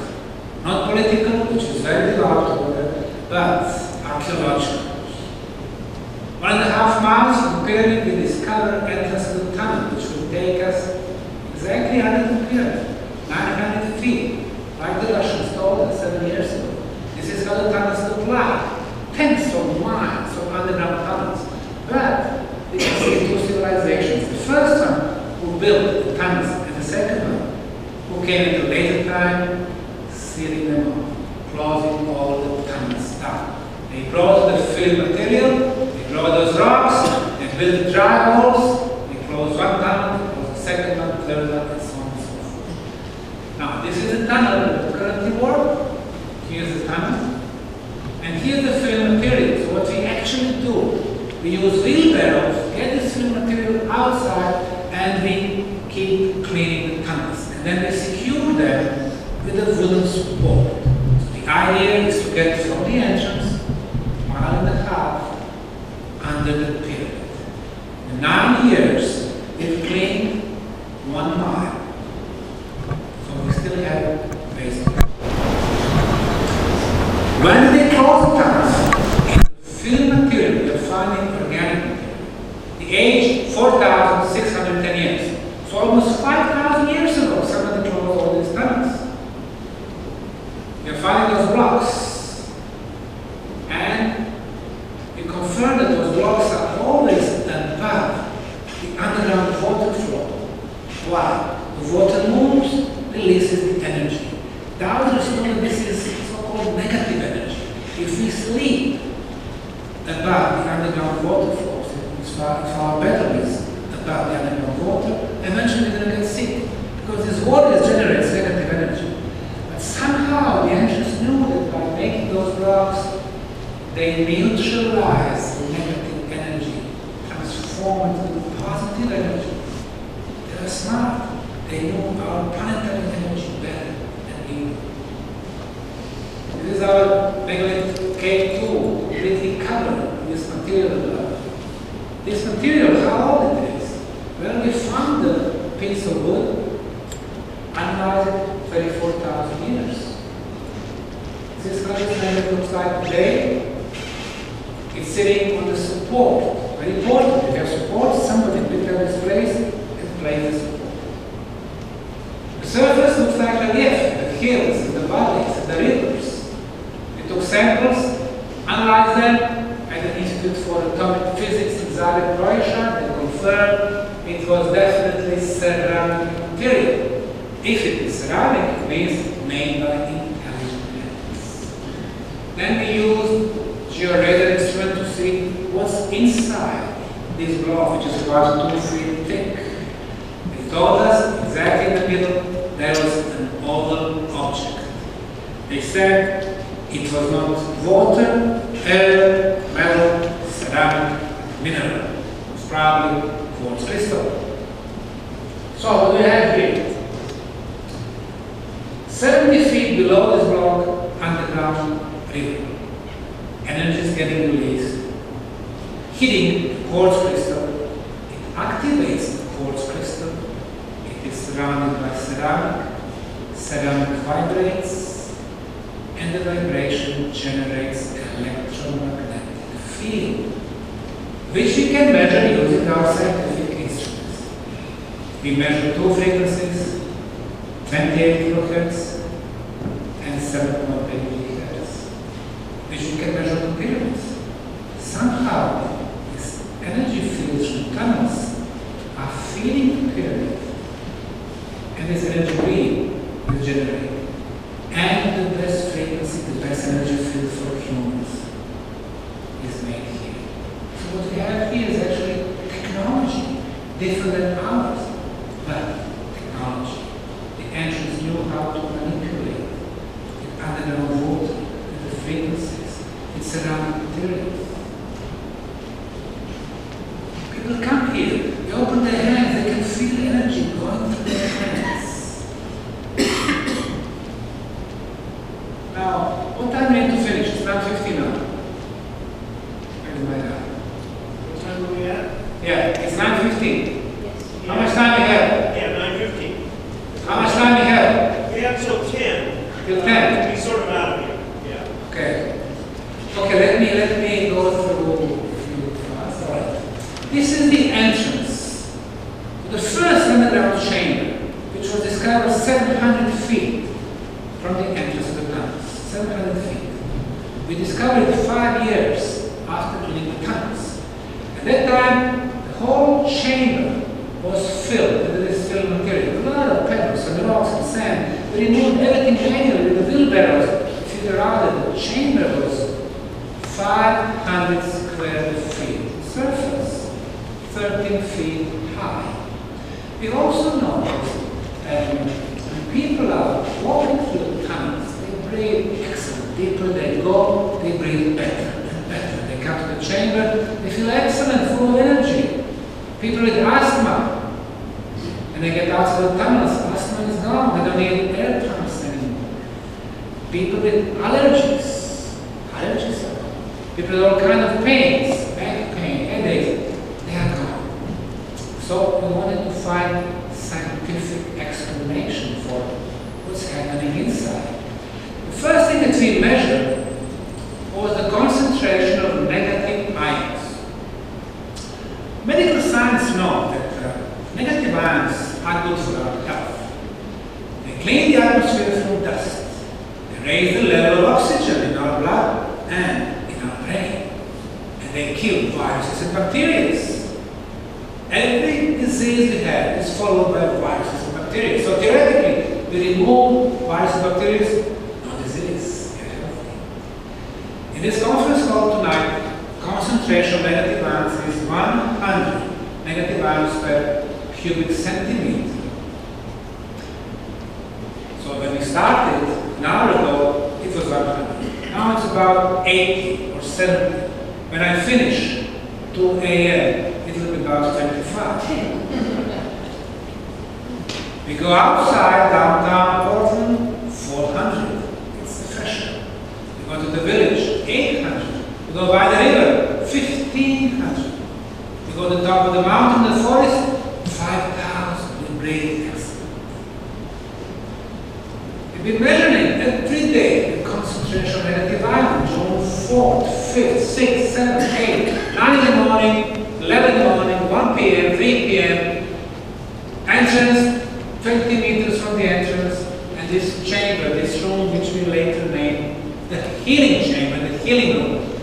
And the average values about 30,000. This was last year. This year, average 14,000. 10 days ago, we had Austrian research, 56,000. It seems that somebody made an underground healing facility.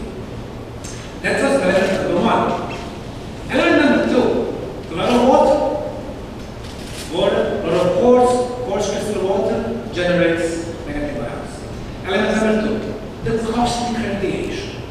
We get used to, living on the surface of the planet. We get used to the sky.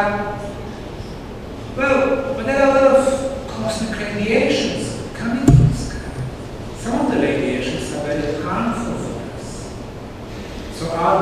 cells fight those radiations. Inside the tunnels, 130 feet below the ground, no cosmic radiations. The element number 3, natural radioactivity. We had a team from the University of Sarajevo coming with those gyno instruments measuring natural radioactivity. No natural radioactivity. The values are 10 times lower than the minimum allowed. So what's happening? The moment you get to those underground tunnels, our bodies don't have enemies anymore. So body cells can start doing their job. What is their job? To fix the problems in the body, to start the regeneration process, to start the self-healing process.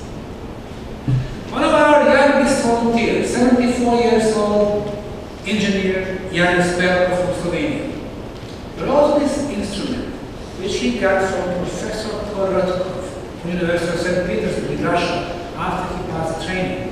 And with this instrument he can measure the human aura, bioenergy field around our body. In Russia, measuring human aura is a science. Here in the West, not yet. In Far East, India, it is science for thousands of years. So it will come here also. So this is how we have different examples of human aura. To the right, the blue field, that's a human aura according to this instrument. If this field is continuous, it means we are fully protected, we are healthy. In this particular case, to the right, you can see there are some interruptions. But overall, it's not too bad. This one is not so good. This one also. And this guy here, I don't know how he's standing on his feet. I measure my aura, and this is how it looks like. My right side was continuous, looked real good. My left side is starting good, but then there is interruption here around my knee. Yanis told me that there was a potential problem in the blood circulation. The rest of it was good. Here, potential problems. Went to the tunnel, spent 2 hours. I came back, I got measured again. And this is what we have. You see how the aura is bigger now? On my right. On my left, it started very good, it's bigger. See the knee? Completely recovered.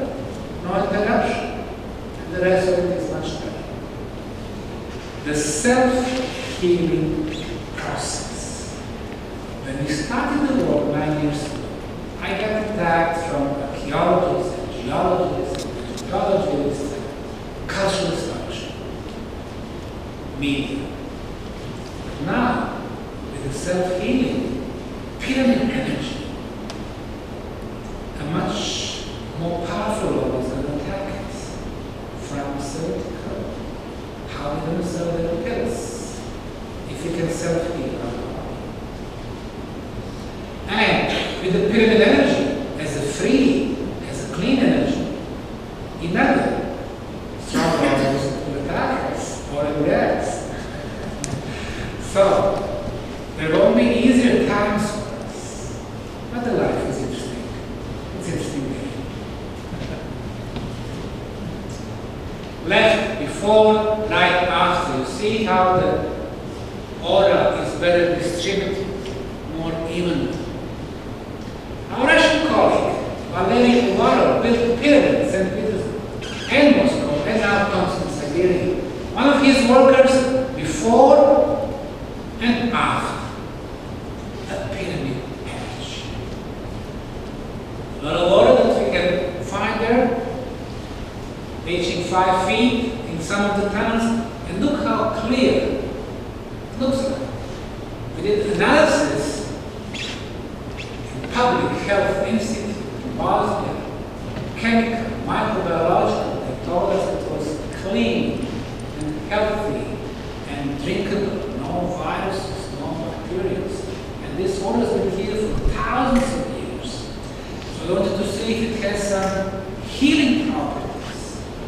we sent samples to Dr. Masaru Emoto of Japan, who also died a few weeks back. He became famous, taking photographs of molecular structure of water. City water, water from lakes, rivers, water which is exposed to different types of music. Every time you play a different music, like classical or heavy metal or rock, the water is changing the structure. So it means that the water remembers. The city water that we drink, we capture it in the mountain.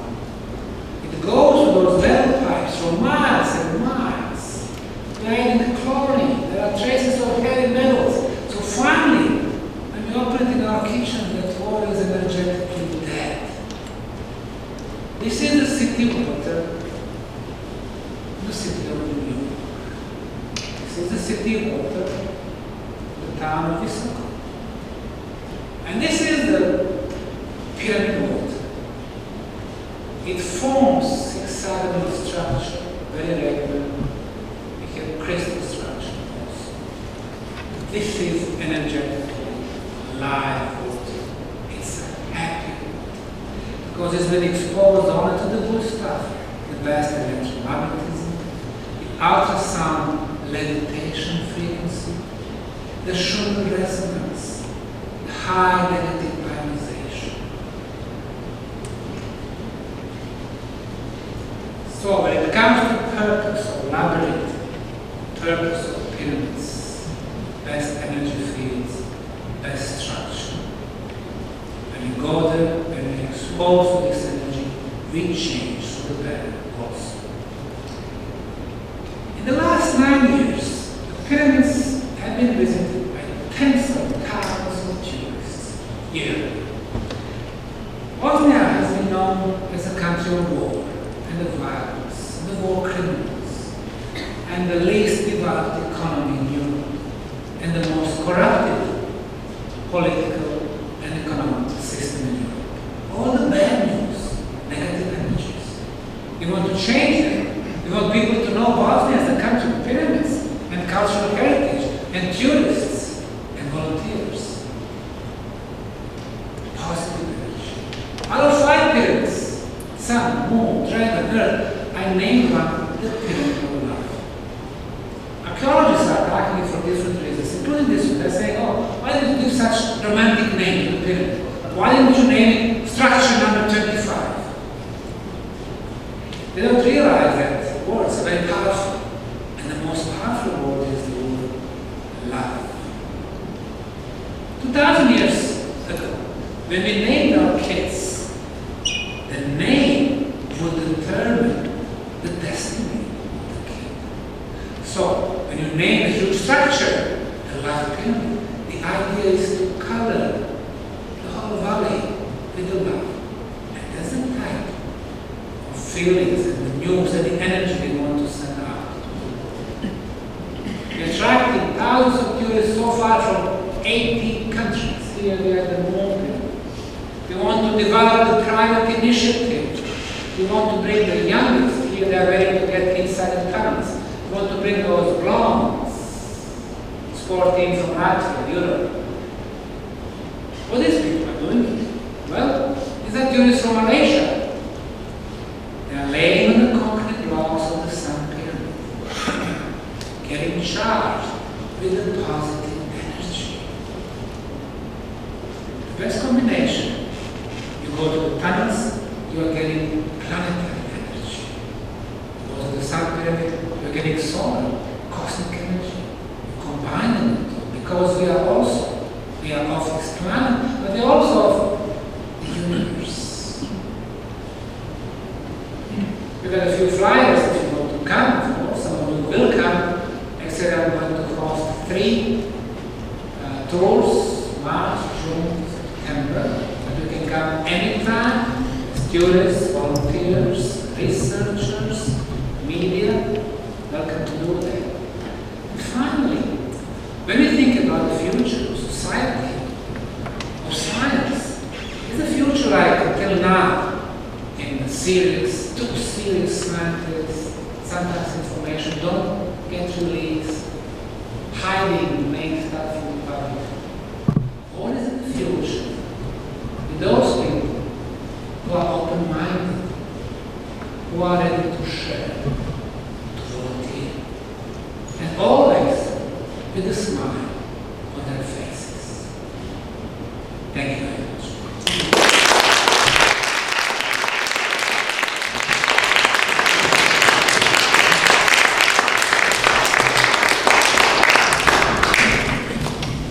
Questions and answers. Any questions? Yes. Can you go back to the slides with the order? Yes. The one that I skipped. Yeah. Yeah, that's. All right. Well, actually now we don't need lights at all. Let's turn the lights off. Lights off, please. Completely. Because the party will start right now. The big ones are the ones that are really disturbing us. The big ones, can you open them up? In the last 9 years, you can make over 10,000 photographs. Which we got those perfect light circles. You go to internet, you can read that they call them orbs. Different sizes, sometimes different shapes, but always perfect shapes. Hexagonal circles. You can see one here. You can see a big one here. This one is obviously between our camera and our workers at the tool. See the shower here, which light disappears, continues from here. Whenever we do something, it's either they come and they check what we do. When we put those little spores, they come see what we're doing. They're joyful. When the travel guides bring tourists, they're always around the guide because he's the one who talks and gesticulates. Perfect spherical light beam. A few months ago, we were visited by the author who sold 62 million copies of his books. Switzerland, researcher, his name is Eric von Däniken. And while in there, his assistant was filming us. Let's see what's happening. They're going to bring two the next time. Now look at those circles, those light beams flying, coming from the tunnels here. Look, here, here, here, here. You see how many? Sometimes they fly slow, sometimes very quick. If the lights are off, you could see many more of them. Orbs. And this is from a few weeks back. It's me and my dog in one of the side tunnels. You see how many are coming from there?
More lights off? Yeah.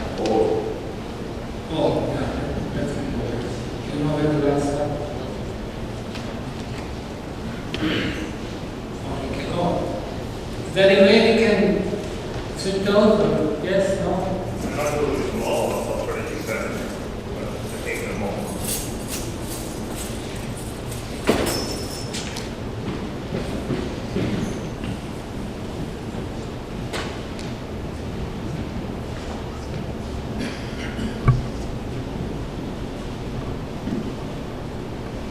Okay, let's try. No, it's much better here, so try to focus. This is the ground floor. Can you see how many of them? Rivers of orbs. See how many of them? They are simply flowing. And then they change directions, like the birds. It has to be completely dark.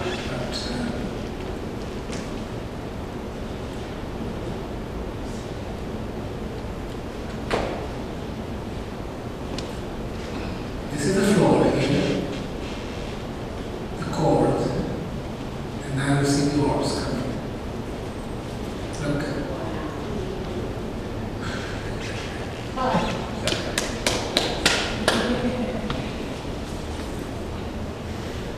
And the guy put a hand there, and the orbs are going through his hand. What do you think of this?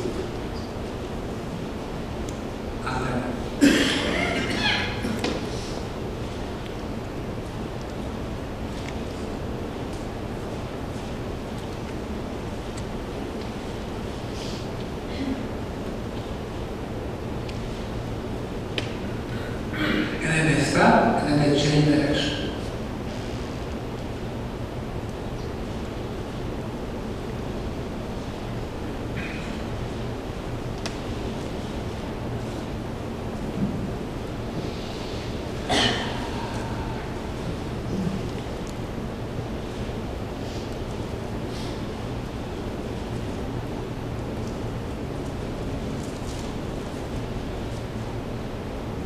You cannot believe, you can see through the lens.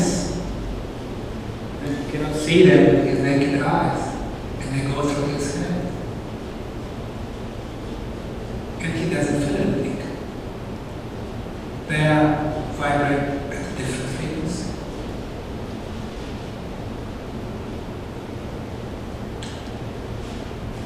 Alright. That was that. There is some more coming. So you think they're coming from within the pyramid, and that's where they're, Well, when I'm taking shots of the, chambers in the pyramids in Egypt, especially Mexico, they are always there. Not so many, but they are there. Probably, if I do more shots, probably I would fill them more. But it's in the right places like this, with certain energies. Now, we don't have a scientific explanation. There are some explanations out there on the internet, but scientific we don't. And but the way I see them, they are light beings, living a little bit different dimensions, different frequency. And I would say the orbs are very joyful. They know what's going on. They don't want to, harm them. So that's what I can say so far. Yes. I don't know. Negative ions are actually not fully explained by the science. Some of the explanations is that negative ions are caused by cosmic radiations, by water flows, but not full explanation of how those negative particles come into existence. We know that birds are seen in nature a lot. I've done a lot of videography and when I go out and walk all areas. Waterfalls especially, yes. Niagara, yes. And that's a lot of the environment. Yes, there is a connection. Connection is there, but is it the same thing? I don't think so. But it seems that they enjoy the environment with high negative ionization. One thing I noticed about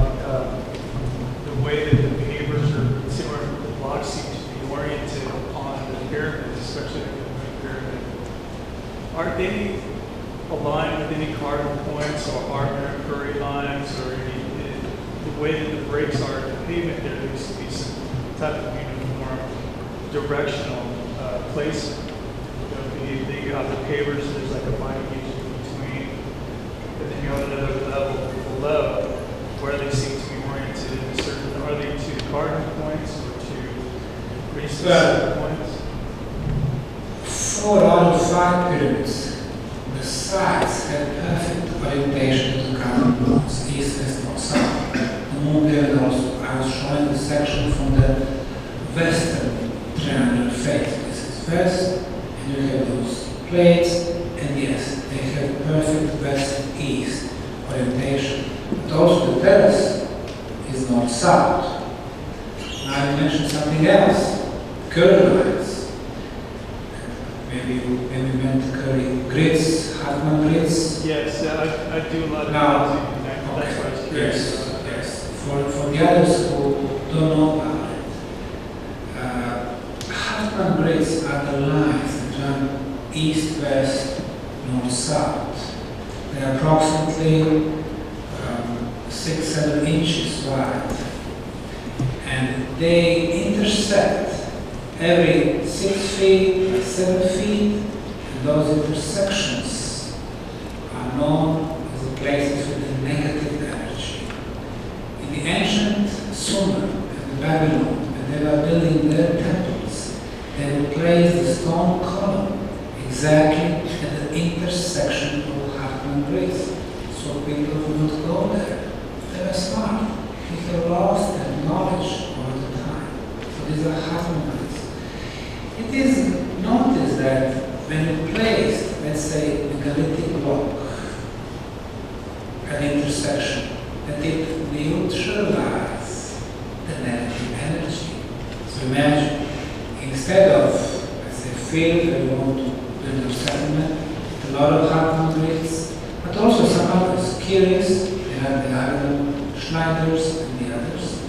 You put those megaliths, you neutralize as big area as you want for settlement. And that was one of the uses of the big megaliths in the past. So the ancients were thinking in a different way than we are. We rely too much on technology. We think that those instruments will save all our problems. They won't solve those problems. On the contrary, we should live more in harmony with our planets. At one time, our bodies were the best instruments. We could feel those negative or positive energy spots. Now we know that animals can do that. For example, dogs, they're always attracted by the positive energy. So when you see the place where your dog sleeps, you go there and sleep with him. But if you have a cat, if a cat sleeps somewhere, it means that she's attracted by the negative energy, which is also excellent indication. That's why cat was considered a holy animal in ancient Egypt. Really, horses, always positive, sheep, always positive. But we have lost that knowledge because they don't develop those senses in us anymore. In educational system, they teach us. What year Napoleon was born, when he fought his fights, these are irrelevant stuff. We need to go back to nature, to live in harmony with nature, and to balance our physical and spiritual bodies and senses. Thank you very much. I think we'll stop at this point. You can join us in the lobby for some cake while we kind of wrap stuff up, get it away. But thank you so much for coming.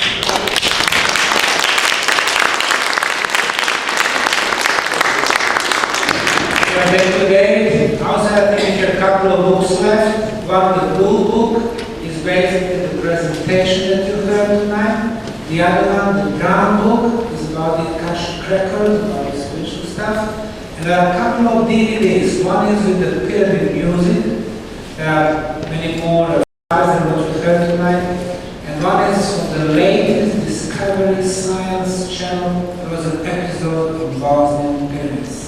Thank you, and come to